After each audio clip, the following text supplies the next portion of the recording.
माननीय Shri Raghav Chadha, 10 minutes. Sir, budget सिर्फ हिसाब किताब नहीं होता sir, it is also an audit of our priorities. ये बताता है कि देश में किसे रिलीफ मिलेगा, किसे वेट करने के लिए कहा जाएगा और किसे एडजस्ट करने के लिए कहा जाएगा। Sir, I rise to speak not on abstract numbers today but on everyday anxieties of Indians. The title of my speech is I do not oppose, I rise to propose. First, I propose joint filing of income tax return. Sir, Bharat का income tax structure individual based income tax वसूलता है, जिसके चलते regardless of your marital status पति पत्नी अलग अलग income कमाते हैं, इनकम टैक्स भरते हैं और इनकम टैक्स रिटर्न फाइल करते हैं। उनकी इनकम को क्लब नहीं किया जाता, एग्रीगेट नहीं किया जाता। इस वजह से डुअल इनकम कपल्स, जिसमें पति पत्नी दोनों पैसा कमाते हैं, इनकम कमाते हैं, उनको सेपरेटली टैक्स किया जाता है, जबकि उनके लॉन्ग टर्म इन्वेस्टमेंट्स शेयर्ड हैं, हाउस होल्ड के खर्चे शेयर्ड हैं, फाइनेंशियल रिस्पॉन्सिबिलिटी शेयर्ड है, चाइल्ड केयर कॉस्ट शेयर्ड है, तमाम लिविंग एक्सपेंसेस शेयर्ड हैं।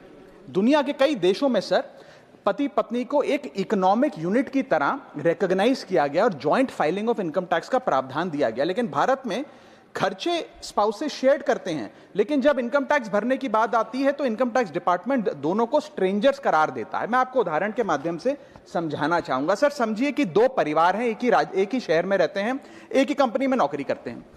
एक परिवार है जो 20 लाख रुपए कमाता है साल का, दूसरा परिवार भी 20 लाख रुपए कमाता है।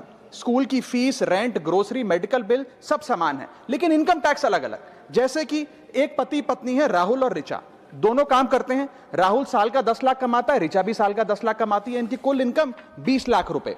क्योंकि 12 लाख रुपए तक की रिबेट पर असेसी इनकम टैक्स देता है, तो ना राहुल को इनकम टैक्स भरना पड़ता है क्योंकि उसकी आमदनी भी 12 लाख से कम 10 लाख है, और ना ही ऋचा को इनकम टैक्स भरना पड़ता है क्योंकि उसकी आमदनी भी 12 लाख से कम है, यानी कि हाउस होल्ड का टैक्स जीरो। दूसरा परिवार है नमन और नेहा।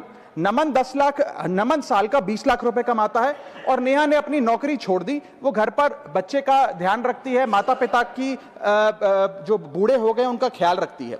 सर, नमन और नेहा की भी फैमिली इनकम 20 लाख है, लेकिन क्योंकि इंडिविजुअल टैक्सेशन है, नमन को 20 लाख के हिसाब से, स्लैब के हिसाब से इनकम टैक्स भरना पड़ता है 1,92,400 रुपए, और वहीं नेहा क्योंकि उसकी इनकम नहीं, उसे टैक्स नहीं भरना पड़ता। यानी कि दो परिवार, सेम इनकम, लेकिन एक परिवार को कोई इनकम टैक्स नहीं भरना और दूसरे परिवार को 1,92,000 का टैक्स भरना पड़ता है। एक ही छत, एक ही किचन, एक ही हाउस होल्ड, एक ही बजट, लेकिन अलग अलग टैक्स। सर, मुझे लगता है कि अगर जॉइंट फाइलिंग ऑफ आईटीआर होगा तो इन मैरिटल कपल्स को इनकम टैक्स की जो रिलीफ है वो ज्यादा मिल पाएगा। मैं दूसरा एग्जांपल देता हूं। एक मैरिड कपल है सर, जो दोनों पति पत्नी आईटी प्रोफेशनल्स हैं, नौकरी करते हैं, एक ही घर में रहते हैं, शेयर्ड एक्सपेंसेस हैं। पति 18 लाख रुपए साल का कमाता है, पत्नी 6 लाख रुपए साल का कमाती है, यानी कि कुल इनकम दोनों की 18 जमा 6 24 लाख। अब जब इनकम टैक्स भरने की बात आती है तो पति की क्योंकि इनकम 12 लाख से अधिक है, 16 लाख, वो अपने इनकम टैक्स के हिसाब से 1,50,000 रुपए का सालाना इनकम टैक्स भरता है, और वहीं पत्नी क्योंकि उसका 6 लाख रुपए इनकम है, वो कोई टैक्स नहीं भरती है। यानी कि 24 लाख रुपए की इनकम पे परिवार को 1.5 लाख रुपए का टैक्स भरना पड़ता है। यदि इनकी इनकम को क्लब कर दिया जाए और इनकी रिबेट्स को, एग्जेम्पशंस को भी क्लब कर दिया जाए, तो कुल आमदनी इनकी 24 लाख, कुल rebate 24 lakh, 24 minus 24, taxable income शून्य, इनकम टैक्स शून्य हो जाएगा। इसीलिए मैं प्रपोज करता हूं कि भारत में joint filing of income tax return लाया जाए, जिससे मैरिड कपल्स को ऑप्शन दिया जाए कि वे इंडिविजुअल फाइलिंग की साथ साथ जॉइंट फाइलिंग भी कर सकें। अगर ऐसा होता है तो हाउस होल्ड्स को एक इकोनॉमिक यूनिट की तरह रिकॉग्नाइज किया जाएगा, टैक्स इक्विटी दी जाएगी सिंगल इनकम हाउस होल्ड में और डुअल इनकम हाउस होल्ड में। थर्ड, सिंगल इनकम अर्नर को अनयूज्ड एग्जेम्पशन अपने स्पाउस की यूज करने का मौका मिलेगा। इनकम डाइवर्जन की प्रैक्टिस, जैसे परिवार में अपनी इनकम ट्रांसफर की जाती है ताकि परिवार वाले रिश्तेदार का स्लैब एक्सप्लॉइट किया जा सके, वो प्रथा बंद होगी। और sir, on a lighter note, ज्यादा लोग शादियां करेंगे ताकि वे इस इनकम टैक्स सेविंग का फायदा उठा सकें। सर, इंटरनेशनल कंपैरिजन मैं करना चाहूंगा। यूनाइटेड स्टेट्स, जर्मनी, फ्रांस जैसे देशों में जॉइंट आईटीआर का सिस्टम लागू है। सर, हमारा इनकम टैक्स स्ट्रक्चर कंपनियां रिकॉग्नाइज करता है, पार्टनरशिप रिकॉग्नाइज करता है, कॉर्पोरेशन रिकॉग्नाइज करता है, यहां तक कि हिंदू अनडिवाइडेड फैमिली को एज एन एसएससी रिकॉग्नाइज करता है। लेकिन हमारे समाज का मोस्ट फंडामेंटल इकोनॉमिक यूनिट, एक न्यूक्लियर फैमिली, पति पत्नी को as one single economic unit recognise नहीं करता, जो करना चाहिए। Sir, my second submission is I propose remove tax on disability pension on armed forces. Sir, एक सैनिक जब बॉर्डर पर गोली खाता है तो या तो वो शहीद हो जाता है, या यदि वो बच जाता है तो उसके शरीर का कोई अंग वो खो देता है, डिसेबल हो जाता है। इसके चलते सरकार उसे डिसेबिलिटी पेंशन देती है। ये कोई एहसान नहीं है, ये इनाम नहीं है, ये मुआवजा है, क्योंकि उसने देश की रक्षा करते हुए अपना एक अंग खो दिया, अपनी एक चीज, अपनी जीवन, अब वो एक रिड्यूस्ड क्वालिटी ऑफ लाइफ जिएगा। लेकिन विडंबना है कि आज हम इस डिसेबिलिटी पेंशन पर भी इनकम टैक्स लगाने जा रहे हैं। इस यूनियन बजट 2026 में फाइनेंस मिनिस्टर ने tax exemption on disability pension को विड्रॉ किया है, और 1922 से डिसेबल पेंशन आर्म्ड फोर्सेस को जो दी जा रही थी उस पर कोई इनकम टैक्स नहीं था। पहली बार 1922 से लेके आज तक कोई इनकम टैक्स नहीं लगा, लेकिन अब हम उस पर इनकम टैक्स लगाने जा रहे हैं, जो कि ठीक नहीं है। मैं आपको एक उदाहरण के माध्यम से समझाना चाहूंगा। एक सोल्जर जो 20 साल का जब था, उसने भारतीय फौज को ज्वाइन किया। 25 साल सर्विस करने के बाद एक्सट्रीम कंडीशंस में उसने दिवाली बंकर में मनाई, ईद बॉर्डर पे मनाई, क्रिसमस के दौरान पेट्रोलिंग करी, अपने बच्चों के बर्थडे, अपनी मैरिज एनिवर्सरी, सुख दुख के मौके सब मिस किए।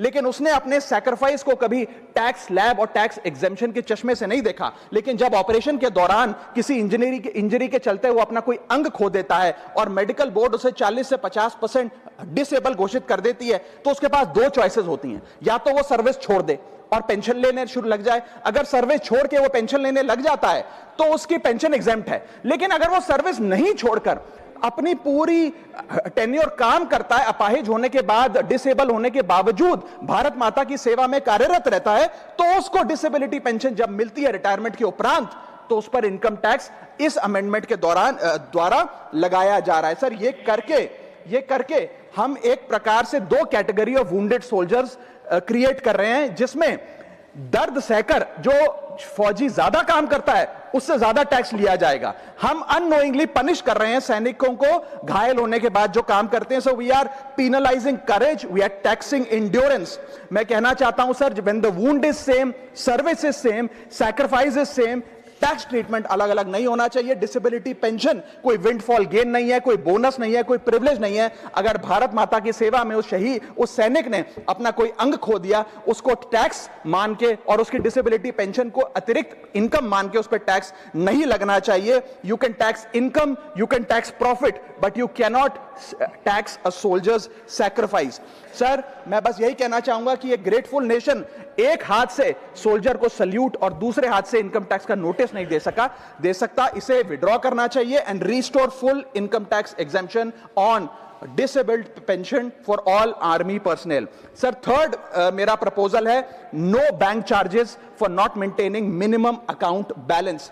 अभी सरकार ने कुछ ही दिन पहले लोकसभा में जवाब देते हुए बताया कि पिछले 3 वित्तीय वर्षों में, फाइनेंशियल ईयर 22-23, 23-24, 24-25 में कुल मिलाकर बैंकों ने 19,000 करोड़ रुपए, आपने ठीक सुना सर, 19,000 करोड़ रुपए minimum account balance penalty bank account holder से वसूली है। ये सबसे स्मॉलेस्ट अकाउंट है, सबसे पुअरेस्ट बैंक अकाउंट होल्डर्स हैं, और इनका क्राइम क्या था कि इनके अकाउंट में मिनिमम अकाउंट बैलेंस नहीं था। जहां पब्लिक सेक्टर बैंक्स ने इन 3 सालों में 8,000 करोड़ और प्राइवेट सेक्टर बैंक ने 11,000 करोड़ रुपए वसूल। मैं आपको एक उदाहरण देना चाहता हूं सर। फर्ज करिए एक मजदूर जो 500 रुपए की दिहाड़ी कमाता है रोज, वो कई हफ्ते महीने सेव कर 6,000 रुपए इकट्ठा करता है, बैंक में खाता खोलता है बड़ी हिम्मत करके और 6,000 रुपए जमा करता है। एक दिन कुछ महीनों बाद जब आपदा आती है, उसके घर में कोई बीमार हो जाता है, तो वो 6,000 में से 2,000 रुपए विड्रॉ कर लेता है अपने खर्चे के लिए, बचे 4,000 रुपए। लेकिन बैंक कहता है कि कम से कम 5,000 रुपए का मिनिमम अकाउंट बैलेंस होना चाहिए। उस बेचारे गरीब को तो पता नहीं। जब वो 6 महीने बाद अपने ये 4,000 रुपए भी बैंक से लेने जाता है तो पता लगता है कि 100 रुपए प्रति महीना के हिसाब से पिछले 6 महीने में बैंक ने 600 रुपए काट लिया। अब उसे बैंक 4,000 नहीं, मात्र 3,400 रुपए देकर चलता करता है। सर अब आप सोचिए उस गरीब के लिए 600 रुपए की अहमियत, और बैंकों की हालत यह है कि कई बार तो ये चार्ज लगा लगाकर आपका बैलेंस नेगेटिव में पहुंचा देते हैं। इतना तो आपने जमा नहीं कराया जितना वो आपसे वसूल लेते हैं। Sir, poor persons balance falls below the minimum level, the bank should not treat this as a crime। मैं समाप्त कर रहा हूं sir. Bank account are meant to give financial security.